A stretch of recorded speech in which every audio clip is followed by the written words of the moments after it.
اور ہم نے ہر ایک امت کے لیے قربانی کا طریق مقرر کر دیا ہے تاکہ جو مویشی چوپائے اللہ نے ان کو دیے ہیں ان کے ذبح کرنے کے وقت ان پر اللہ کا نام لیں۔ سو تمہارا معبود ایک ہی ہے تو اسی کے فرما بردار ہو جاؤ اور عاجزی کرنے والوں کو خوشخبری سنا دو۔ یہ وہ لوگ ہیں کہ جب اللہ کا نام لیا جاتا ہے تو ان کے دل ڈر جاتے ہیں اور جب ان پر مصیبت پڑتی ہے تو صبر کرتے ہیں اور نماز آداب سے پڑھتے ہیں اور جو مال ہم نے ان کو عطا فرمایا ہے اس میں سے نیک کاموں میں خرچ کرتے ہیں۔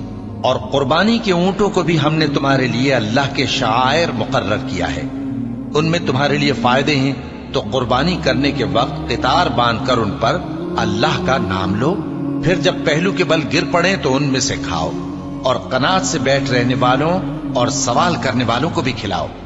اس طرح ہم نے ان کو تمہارے زیر فرمان کر دیا ہے تاکہ تم شکر کرو۔ اللہ تک نہ ان کا گوشت پہنچتا ہے اور نہ خون، بلکہ اس تک تمہاری پرہیزگاری پہنچتی ہے۔ اسی طرح اللہ نے ان کو تمہارے زیر فرمان کر دیا ہے تاکہ اس بات کے بدلے کہ اس نے تم کو ہدایت بخشی ہے اسے بزرگی سے یاد کرو۔ اور اے پیغمبر، نیکوکاروں کو خوشخبری سنا دو، اللہ تو مومنوں سے ان کے دشمنوں کو ہٹاتا رہتا ہے۔ بے شک اللہ کسی خیانت کرنے والے ناشکرے کو دوست نہیں رکھتا۔